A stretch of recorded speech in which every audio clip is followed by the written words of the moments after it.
도나도나 머니 돈나 돈 이야기하는 돈나들의 돈 이야기 시작하겠습니다.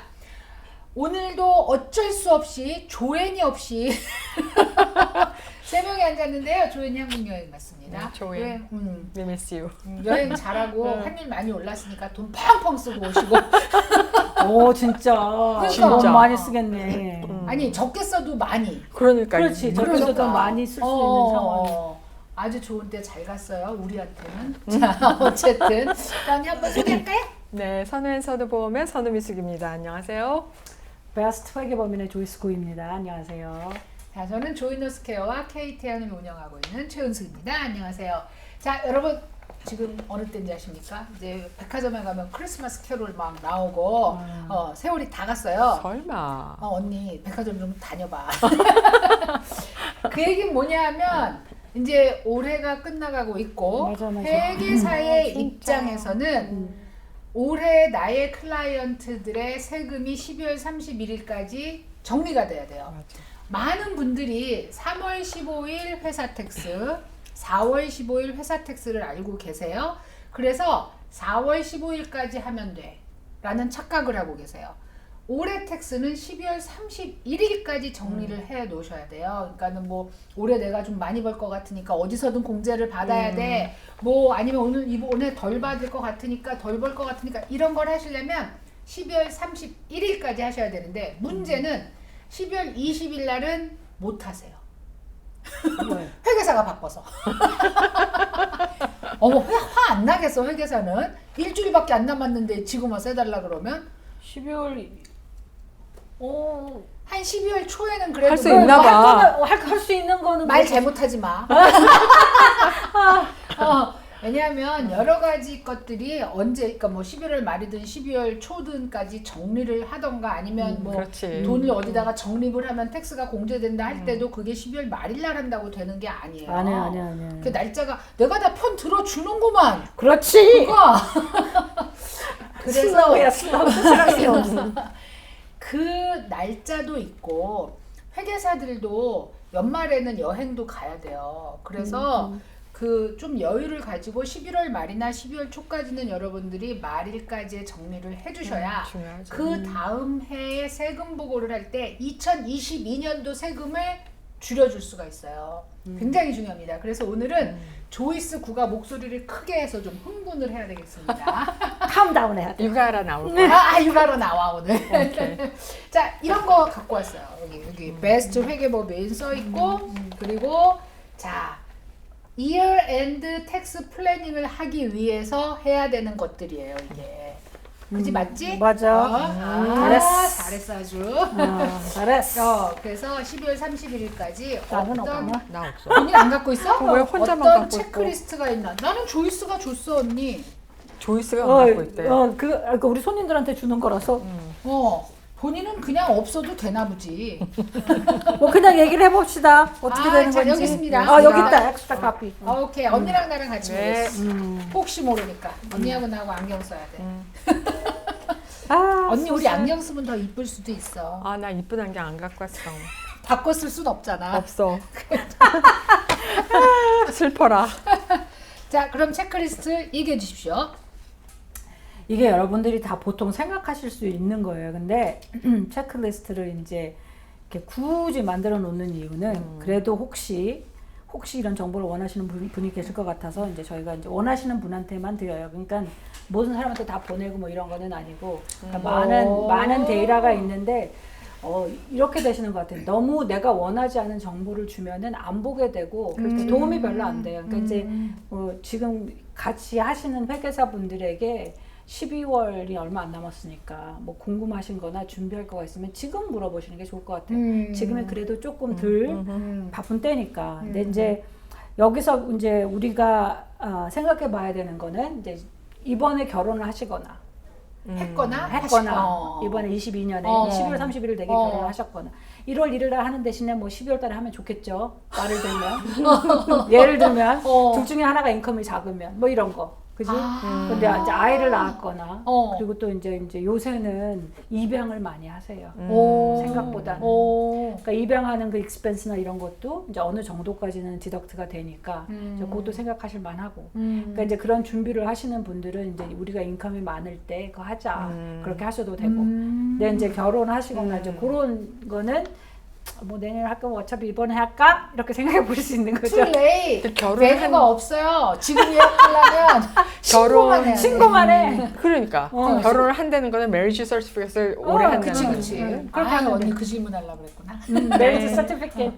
그러니까 뭐 안 해도 되는데. 그렇지. 신고만 하면 어, 되고. 어. 그리고 사실 이제 그 같이 살아야지. 그러니까 그런 거가 있긴 하지만 여튼 뭐 보고를 이미 하면. 같이 살아. 그런가? 걱정하지 마. 오케이. 그런 다음에 어. 이제 그 다음에 이제 우리 특히 이제 우리 한인들은 비즈니스를 많이 하시잖아요. 비즈니스를 그러니까. 많이 하시니까 이제 그 내가 다 돈을 받는 것보다는 자녀들한테 내가 돈을 예를 들어서 내가 회사에서 내 회사에서 10만 불을 내가 웨이지로 받는 대신에 예를 들어서 우리 자녀한테 뭐 5만 불을 주고 내가 5만 불을 받고 이렇게 하는 방법이 있지. 오. 텍스를 좀 덜 내기 위해서 그런 오. 방법들이 있고. 자녀가 돈을 안 벌면 그렇지. 자녀가 나보다 많이 벌면 안 되잖아. 그러면 걔가 싫어하겠지. 엄마는 왜 쓸데없이 엄마 버는 돈을 나한테 떠넘기냐 이러면서 내 텍스 다 내줘 막 이렇게 나올 거 아니야. 여기서 질문 그러면 그거를 기프트 증여로 주면 어떻게 돼? 증여를 오. 주면 내 텍스와 아무 상관이 없잖아. 그렇지. 아, 내 인컴 텍스는 텍스하고는. 상관이 없으니까. 내 인컴 텍스를 줄이려고 하는데. 아. 그러니까 왜냐면 보통 비즈니스를 하게 되면 내 웨이지도 있지만 디비던드나 Right. 프로핏이 발생하니까 그걸 이렇게 하려고 하는 아 거지. 그건 안 되는구나. 인컴이 많으면 텍스 브래킷이 높아지니까 그거를 좀 낮추기 낮추기 위해서 위해서. 한다는 거죠. 그렇지, 그렇지. 그러니까 그런 방법들이 있고, 그런 다음에 이제 여러분 다 아시는 대로 우리가 이제 IRS에서 승인된 비영리 단체에 이제 돈을 넣으려고 하면 12월 31일 전에 하셔야 되는 거니까. 그 비영리 단체에 대해서 지난번에 도네이션 안만 해도 정말 금액이 크기 전에는 크게 텍스 크레딧을 못 받는다고 했잖아. 텍스 크레딧, 그러니까 이제 아이러마이즈 말하자면 이제 그렇게 하실 수 있는 음. 분들에게 해당되는 거지. 그러니까 아이테마이즈를 할 수 있으면서 또 돈도 상당히 큰 금액이 돼야지 원래 기본 공제보다 더 해야 많은 돈을 해야 되는 내가 그 거잖아. 차트를 갖고 왔을 텐데 기본 공제가 2022년도에는 싱글이 1,275불이 텍서블 인컴이잖아. 그지? 그게 이제 공제 금액이 얼마야? 그러니까 이제 말하자면 12,950. 공제 받는 금액, 그러니까 이제 스탠다드 디덕션이 우리가 다 받게 되는 공제 금액보다는 넘어갈 것 같은 사람들은 이제 그렇게 알아보실 수가 있는 거죠. 이걸 어떻게 알아보실 수 있냐면 작년 텍스 보고한 걸 보시면 돼. 2021년도. 그러니까 우리가 언제 그 템폴이 아까 리뷰하는 게 좋겠다고 했잖아요. 그러니까 그거 넘버를 보시고 나 넘어갔네. 그러면 이번에도 하시면 도움이 되는 거고. 어차피 하실 거면. 왜냐면 보통 이제 많이 하시는 거가 다 예를 들어서 뭐 종교단체 많이 하시잖아요. 종교단체 하시는 분들은 또 꾸준히 하시고 좀 많이 하시고 하시니까 그게 적용이 될 테고. 그러니까 작년 거를 보시면 이번에 뭘 더 할까? 그걸 생각해 보실 수 있어요. 근데 그 공제된다는 게 만약에 내가 이제 여기 보면은 메리 그 결혼한 사람들이 조인트로 텍스를 신고하는 사람들은 25,900불까지가 이게 기본 공제야. 그렇지. 기본 세금으로 공제가 되고 그 이상 번 것부터가 세금이 된다는 얘긴데 세금의 대상이 된다. 세금의 대상이 되면 그러면은 한 3만 불 이상은 헌금을 하든 어디에다 도네이션을 하든 해야 요거보다 넘는다는 얘기잖아. 근데 헌금이 포함되는 것 중에 하나고 사람들이 사실 제일 큰 이 비용이 발생하는 거는 그 집 mortgage interest지. 그거보다도 이겨야 되는 거네. 그러면 그거랑 mortgage interest가 보통 제일 많으시고 그 다음에 스테이트에 내는 텍스 그런 거 다 합치고 그러면 넘어갈 것 같아요. 그러면 이제 들어가는 거지. 그걸 다 합친 것보다 다 합쳐서 합쳐서는 25,000이 넘. 해야 그렇지. 된다. 그러니까 그걸 다 합쳤는데 25,000이 넘으면 도네이션을 하면 이제 거기에 다 공제가 되는 거고. 그리고 이제 내 기본 공제보다도 안 되면 그러면은 너도 공제될 확률이 거의 없는 거고. 이렇게 되는. 차라리 기본 공제를 쓰는 게 낫고. 그렇지. 그러면 기본공제를 써야 돼. 그러니까 그거를 2021년 텍스 보고 하신 걸 보시면 제가 중간에 질문을 잘못한 바람에 이게 이해가 안 되실 것 같아요. 오히려 이게 뭐냐면 기본 공제가 부부가 25,900불까지가 기본 공제인데 그 기본 공제 금액이 우리가 아이테마이즈 할 수 있는 것 중에 가장 금액이 큰 게 모게지 인터레스트, 우리가 융자에 대한 이자를 말하는 거고 융자에 대한 이자에다가 우리가 조지아 주면은 조지아 주에다 내는 세금, 이런 것들을 다 합친 금액이 25,900불보다 넘는다면 아이테마이즈 디덕션이라는 공제를 생각해 볼 수 있는데 그런 분들은 헌금한 것까지 거기에 다 더해서 할 수 있고, 내가 그거 이자랑 뭐 다 해도 만불언저리다 라고 하면 기본 공제가 훨씬 높으니까 그런 분들은 만약에 아이테마이즈 디덕션을 하려면은 헌금을 2만 불 이상 해서 이걸 높여야지 된다는 얘기잖아. 그러니까 그럴 필요가 없다는 얘기고, 그걸 잘 선택하셔서 작년에 신고한 걸 보시고 아이테마이즈 하는 게 나한테 유리한지 불리한지를 선택하시라. 선택하시는 네. 거죠. 아유, 근데 여기서 큰일 날 뻔했어. 저기 다 열심히 도와주시지만 여러분이 개인 텍스를 보고 하는 거는 1년에 가서 한 번 하잖아요. 한 번 하는데 지금 1년을 끝나는 걸 준비하기 위해서 다 여러분 걸 보지는 않아요. 개인 텍스를. 그러잖아. 회계사분들이. 그러니까 그거는 서비스를 해준다고 생각하시지 않기를 바래요. 왜냐하면 그런 거로 수수료를 받고 하시지 않으니까 이건 이제 본인이 알아보시라는 뜻이죠. 뭐 회계사무실에 전화해서 내 거 어떻게 돼요? 봐줘요. 이게 아니고 사실은 이제 이게 1년에 한 번 만나시는 분들은 벌써 그렇게 다 알고 계실 거예요. 뭐 어떻게 돌아가는지. 그러니까 본인이 보시고 아 내가 하면 좋겠다 하는 차원에서 이제 말씀을 드리는 거예요. 자, 그러면 텍스 공제가 가능한 뭐 이제 아까 저기 뭐야 그 헌금 말고 도네이션 기부금까지 이제 우리가 짚어봤어요. 네, 그렇게 하고 그 다음에는 사실 많은 것들이 다 이제 우리가 개인적으로 내가 아무 비즈니스를 안 하고 그럴 경우에는 사실 움직이는 것들이 별로 많지가 않아요. 그러니까 사실 여러분들이 1년에 한 번만 만나는 거예요, 회계사를. 그러니까 뭐 막 변동사항이 없으니까. 근데 이제 보통 이렇게 뭐 내 자영업을 한다거나 이런 분들은 조금 여유가 있고 준비를 좀 하실 수가 있는 거예요. 그러니까 W2, 내가 인플로이, 종업원으로서 W2만 받으시는 분들은 내 인컴이 많아지겠다고 하면 지금까지 혹시 못했던 401k를 더 이해가 가기 전에 다 넣는다든지. 예, 보통 퍼센티지로 하시잖아. 그러니까 내가 인컴이 5만 불이었다 시작할 때 퍼센티지로 그러면 내가 10% 하겠어요 하면 5천 불밖에 안 들어가잖아. 근데 1년에 뭐 웨이지가 더 올라서 내가 401k를 더 많이 하고 싶어요 그러면 이 페이 피리어드가 12월 31일 전에 돈이 빠지게 고치실 수가 있어요, 그거를. 그러니까 그렇게 조정하실 수가 있겠고. 그럼 IRA도 그동안 이제 안 내고 있다가 12월 달에 내도 되고 5,000불 왕창 내고 넣어도 되고. 뭐 IRA는 텍스 보고 하기 전에만 4월 하시면 15일. 되니까. 그러면 뭐 그거는 나중에 하셔도 되는데. 그러니까 보통 그거는 그렇게 많이 하시지. 근데 401k 하는 건 진짜 중요한 것 같아요. 왜냐면 12월 달이 지나가 버리면 못하지. 못하니까. 못하니까. 그러니까 많은 분들이 그 401k에 더 집어넣을 수 있는 룸이 있는데도 몰라갖고 그냥 휙 그렇지. 넘기는 경우가 많으니까. 그래서 그거는 알아보시고 그거는 이제 페이롤 하는 데다가 해달라고 하면 해줘요. 그리고 요새는 이제 온라인에 가서 본인이 다 직접 하실 수도 있고. 야, 온라인이 제발 한국말 좀 나왔으면 좋겠어. 이렇게 직접 하라 그러는 게 다 영어야. 다 영어. 근데 이제 또 그게 쉽지는 않은 게 사실이야. 익숙지 않고. 근데 이제 그렇긴 해. 이제 잠깐 다른 네. 얘기를 하자면 이제 조지아만 해도 한인 커뮤니티가 커요.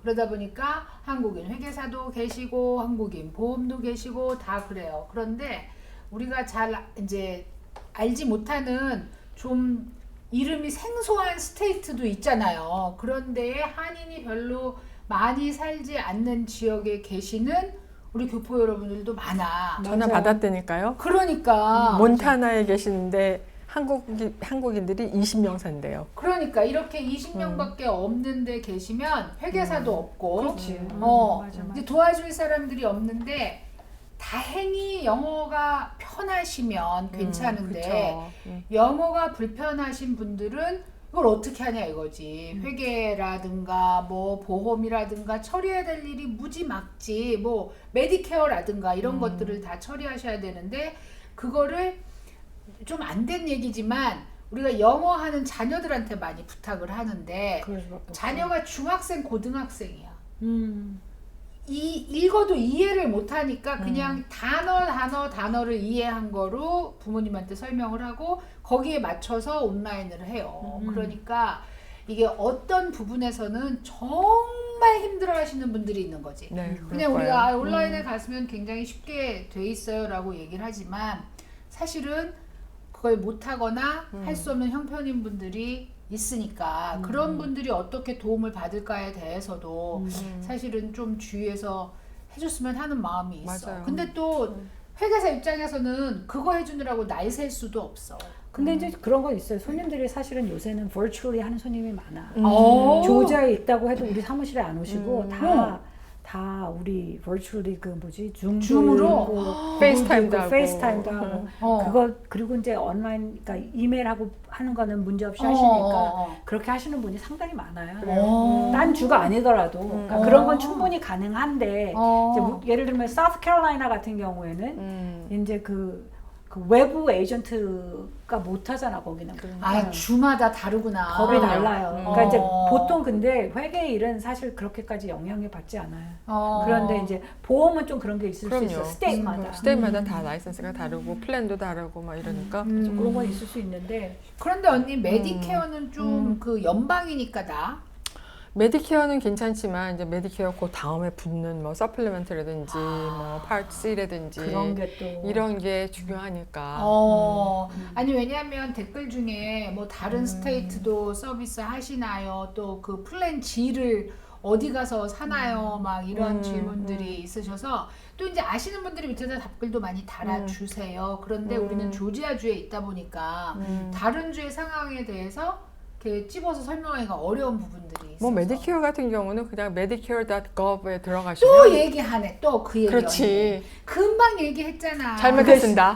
그게 쉽지가 않은 것 같아요. 쉽지가 않다니까. 그러니까 맞아. 자꾸 하다 보면 그러네. 되는데. 그러니까 온라인으로 들어가서 뭘 하는 게 맞아요. 쉽지 않으신 분들이 안타까우니까. 맞아요. 그러니까 오죽하면 이제 머니돈나에다가 질문을 하시겠나라는 생각도 들고 그래요. 네, 열심히 대답해드리도록 노력하겠습니다. 자 그래서 어쨌든 다른 스테이트가 있을 수도 있으니까 지금 얘기했어요. 근데 요새는 그렇게 여러 가지로 도와드리는 게 가능해요. 가능한데 당연히 뭐 어느 스테이트에 좀 어렵거나 되지 않는 거는 안 된다고 말씀을 드리고 그 대신에 이제 우리가 리소스를 아는 한 쉐어를 해드리는 거죠. 그러면 이제 혼자서 하실 수도 있고 가능한 그렇게 하실 수 있도록 그렇게 하는 거고. 그래서 개인적으로는 그런 것 같아요. 그러니까 이제 W2를 받는 사람들은 활용할 수 있는 게 그렇게 있고. 그래서 개인적으로 이제 W2 종업원으로서 일하는 사람들이 이제 제일 많이 하게 되는 거는 뭐냐면 회사 이제 401k도 하고 뭐 다 하는데 또 다른 걸 다 하고 싶어요 하는 게 이제 backdoor IRA인 거예요. 그거를 그러니까 12월 30일 되기 전에 훨씬 전에 지금부터 하셔야 돼. 그러니까 하고 싶으면 그걸 하셔야 되고 또 하나는 이번에 이제 스탁 마켓이 이렇게 내려갔잖아요. 이번 해에 계속 내려갔으니까 이번 해에 나 좀 팔아서 그러니까 우리가 그거를 이제 우리가 잃어버린 걸 하베스팅 한다 그래. loss harvesting 한다 그러는데 뭐냐면 내가 다른 데서 돈이 혹시 번 거가 있으면 이 해가 가기 전에 팔아서 이걸 이제 상쇄하는 거지. 그러면 그거를 좀 많이 생각하시고. 그건 좀 어려운 얘기다. 돈을 잃었는데 스탁을 팔아서 세금을 세이브해야 된다. 그러니까 그런 거잖아. 돈을 이제 벌으셔서. 그러니까 딴 거로 벌었기 때문에 그러라는 아니 얘기야? 보통 종업원으로 일하시는 분들은 다 거기서 버는 거예요. 포트폴리오 인컴으로 버는 거예요. 근데 그게 그 전에서부터 올라오는 사람도 있고, 그러니까 이쪽으로 넘어오는 거지. 그런 사람도 있고 하니까 말하자면 작년에나 그 전에 내가 인컴을 많이 벌었는데 그렇게 할 수 있잖아. 다 인컴으로 발생을 했잖아. 그러니까 이제 이번 해에도 뭐가 인컴이, 그러니까 이제 요거는 좀 세비한 사람들이 하는 거죠. 그러니까 뭔가 인컴이 생겼는데 그거를 상쇄하기를 원하면 이번에 많이 떨어졌고 나는 더 이상 홀드하고 싶지 않은 것들을 팔아. 근데 그거는 보통 어드바이저들이 도와줘요. 어떤 걸 팔아라 하고. 그럼 이제 그걸 해서 하시는 분들이니까 보통 인플로이로서 일하는 사람들이 가지고 있는 건 그 정도가 되겠어요. 그리고 이제 또 종업원으로 일하는 사람들이 가지고 있는 이제 HSA 플랜 같은 게 있잖아요. Health Savings Account. 그거는 이제 건강보험이 하이 디덕터블인 사람이 가지고 있는 건데 하이 디덕터블 있는 사람이 가지고 있으면서 요걸 열어놓으면 이거가 프리텍스거든. 텍스를 안 내는 돈이야. 근데 지금 그 프로그램 자체를 이해 못 하시기 때문에 뭐를 지금 텍스를 안 낸다고 그럴 것 같아. 그러니까 이제 우리가 베네핏을 받잖아. 회사에서 주는 베네핏을 받는 거가 여러 가지가 있는데 거기에 건강보험하고 이제 거기 건강보험하고 뭐 디펜던 케어 같은 거라든지 이제 이런 거가 오면서 거기 HSA 플랜이라는 거를 오퍼하는 회사들이 있어. HSA 플랜이라는 거가 Health Spending Account이지. 그러니까 텍스를 내지 않고 얼마 부분을 이렇게 가만히 띄어갖고 거기다가 넣어놓는 거야. 텍스 내기 전에 그 금액을. 그러니까 근데 그 이름을 보니까 이거 언젠가 내가 무슨 아프거나 하면 그때 쓸 돈이야 여기다 세이브해 놓는 거야 이런 뜻이야? 그렇지. 그러니까 뭐냐면 디덕터블이 많은 사람들이 돈을 쓰려고 하면은 이제 이거 뺏어 쓰면은 여기서 자란 모든 거가 텍스가 발생 안 해. 그러니까 프리텍스 머니가 들어가고 그거를 내가 qualified medical expense로 쓰게 되면 텍스가 전혀 발생 안 하니까 거기에 넣어놓는 사람들이 있어요. 돈을. 많이들 해요. 많이들 해요. 인컴이 높은 사람들은 특히. 거기다 넣어놓으면 그것도 이제 annual maximum이 있어. 그러니까 그것도 아직 맥시멈 안 했으면 그것도 401k처럼 해가 지나가기 전에 다 하시면 된다는 거죠. 그런 것들을 이제 활용해 볼 수가 있는 거예요. 웨이지를 받는 사람들은. 그리고 나서 이제 텍스를 어떻게 나는 웨이지 이제 거기서는 그렇게 끝났고 주로 그리고 나서 이제 나는 뭐 저기 자영업을 좀 해요. 아니면 내가 렌털 프로퍼티가 뭐 하나 있어요. 이런 사람들은 이제 요번에 생각을 좀 해보실 수 있는 거죠. 그 해가 끝나기 전에 나 이번에 인컴이 좀 많이 발생했어. 예를 들어서 뭐 집을 렌트를 줬는데 이번에 뭐 우리 지금 아까 얘기한 대로 2,500불 늘었어. 그러면 내가 생각했던 것보다 인컴이 많이 늘었는데 비용은 좀 작아. 그러면은 뭐 고쳐야 했던 걸 이번에 할 수도 있고. 그렇지. 워라이터가 오락가락한다. 가라. 그러든지. 이제 요거는 우리 저번에 얘기했던 대로 내년에 좀 이런 그 environmentally friendly한 거는 뭔가 크레딧을 준다 그러니까 좀 그건 여러 가지가 있어요. 생각을 해보셔야 돼. 생각을 해보셔야 되지만 이제 비용을 줄이는 차원에서 비용을 늘리는 차원에서는 그런 걸 해보실 수가 있는 거고. 이제 그게 각 사람의 상황에 따라서 할 수 있는 것들이 정해져 있고 더 많이 할 수 있을 수도 있는데, 그러니까 이제 결론은 이거죠. 2021년보다 인컴이 늘었어? 그럼 어떻게 taxable income, 텍스를 내야 되는 돈을 줄여볼까 하면 이런저런 생각을 해보실 수 있는 거고 그걸 이 회 안에 하셔야 되는 거죠. 그리고 또 작년에 텍스 보고를 하실 때 이런 얘기도 되게 많이 하세요. 텍스 리턴을 준비하고서 드리잖아. 그럼 텍스 리턴의 카피를 드리면서 estimated tax를 내세요 하는데 안 내셔. 그리고 나서 그 다음 해가 지나면 폭탄 맞았어. 그러니까 드리면 그대로 하셔야 돼요. 자, 다시 estimate tax가 뭔지를 설명을 하고 넘어가야 될 거예요. 그러니까 이제 estimated tax는 뭐냐면 작년에 우리가 텍스 보고를 할 때 텍스가 얼마 발생했을 거 아니에요? 그러면 텍스가 얼마 발생했으니까 요거를 베이시스로 해서 2022년 동안에 나눠서 내세요. 쿼럴리 나눠서 내세요. 혹은 monthly 나눠서 내세요. 이렇게 이제 recommend를 하는 거예요. 그렇게 하는 이유는 2022년 텍스 보고를 4월 달에 할 때 페널티가 발생하지 않기 위해서, 가능한 걸 줄이기 위해서. 또는 폭탄 맞잖아. 또는 폭탄 맞잖아. 근데 이제 이거는 제가 아는 분이 작년 세금 신고를 이제 올해 3월 15일에 회사 텍스하고 이제 개인 텍스하고 나서 20만 불의 텍스를 내야 된다. 근데 문제는 20만 불이 현재 나한테 없어. 그러니까 자꾸 연기하니까 또 이자가 붙고, 그래서 플랜을 어떻게 세워야 되느냐라고 얘기를 하면 지금 말한 것처럼 estimate tax라고 해서 내가 작년에 보니까 20만 불 세금이 나왔어. 그럼 올해도 20만 불 정도는 내야 되지 않나라고 예상을 해서 그렇죠. 분기별로 5만 불씩 3월 15일, 6월 15일, 9월 15일 그리고 1월 15일. 12월 15일이 아니야. 안 넘어가네. 누가 누구한테 넘어가야 돼? 아니, 그래도 혹시 했지 언니. 그렇게 분기별로 5만 불씩을 미리 내놓으면 3월 15일, 4월 15일에 가서 이제 내놓은 거를 가지고 계산을 해서 모자라면 더 내고 그렇지. 남으면 돌려받으면 되는데 한꺼번에 20만 불을 내기는 너무 너무 그럼. 부담이 되는 거니까. 집 한 채 팔아야 돼. 거의 그 수준이야. 그러니까 계속 연기할 수밖에 없더라고. 근데 이제 한 분기별 5만 불도 사실 적은 돈이 아닌데 그럼요. 비즈니스를 하시는 분들은 그걸 유념하셔야 돼. 근데 지금 왜 매달 내도 된다 그랬잖아. 이건 어떻게 내? 제 손님들 중에서 매달 내시는 분들 저도 있어요. 맨날 내요. 왜냐하면 그 쿼럴리 자체도 너무 부담스러워. 부담스러우니까. 5만 불도 부담스러우니까 음. 매달 만 얼마씩 내겠다. 만약에 20만 불이라면 그보다 적으면 뭐.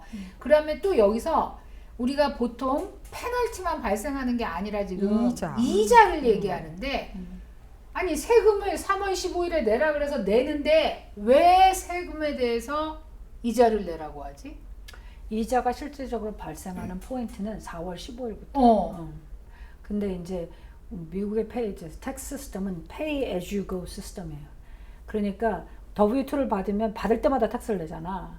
원래 그렇게 해야 되는데 비즈니스 하시는 분들은 그렇게 안 하잖아. 뭐냐면 웨이지를 받는 금액만 내지. 그러니까 그렇지 않은 것에 대해서 다 사실은 페널티를 하는 거예요. 페널티와 이자. 이자는 아니고 페널티라고 불러. 그러면 내가 1월 달에 번 돈이 이제 12월 달까지 한 다음에 1월 달에 얼마 벌었다고 측정을 하는 거야, 그러면? 정부에서? 그렇죠. 아니 12개월로 나누는 거야? 이제 나누지 그렇게. 그러니까 실제 텍스 리턴 할 때는 그렇게 나누게 되는데 그거는 뒤에서 다 계산하는 거니까 손님 입장에서는 좀. 그렇다면 이런 거네. 20만 불을 세금을 맞는 사람이 1월 달에 만약에 만 불을 벌었어. 뭐 15,000불이든 만 불이든 벌었어. 근데 그걸 내년까지 한 번도 세금을 내지 않았으면 그 15,000불에 대해서 11개월의 페널티가 붙는 거야. 그러니까 그거는 계산하는 방법이 달라. 그러니까 그런 식인 거네. 2월 말하자면. 달에는 10개월짜리가 이런 식으로 이렇게 붙는다는 말하자면. 거네. 말하자면. 그러니까 이제 물론 더 복잡한 공식이 있지만 이제 심플하게 생각하면 그렇게 생각할 수가 있어서 원래 내야 되는 텍스가 20만 불이었고 나는 4월 15일에 정확하게 냈어. 그런데 왜 나보고 페널티를 내라고 해? 그러면은 지금 얘기한 tax as you go. 그래서 그때마다 내야 되는 거지. 월급을 받을 때는 1월 달에 월급 받으면 1월에 텍스 내고 그렇지. 2월 달에 월급 받으면 2월에 텍스 내는 거랑 똑같이 우리가 비즈니스 하시는 분들도 결국은 냈었어야 되는 세금이다. 그렇지. 그러니까 거기에 페널티가 붙는다. 그러니까 이제 그거를 에스티메이트 텍스를 9월 15일까지를 혹시 뭐 안 내신 분이 있으면 지금 내셔도 되고 그리고 1월 15일 되기 전에 내시면 되고 그러니까 그거는 좀 준비를 해보시면 좋을 것 같다. 이제 그런 생각을 해보실 수 있는 거죠.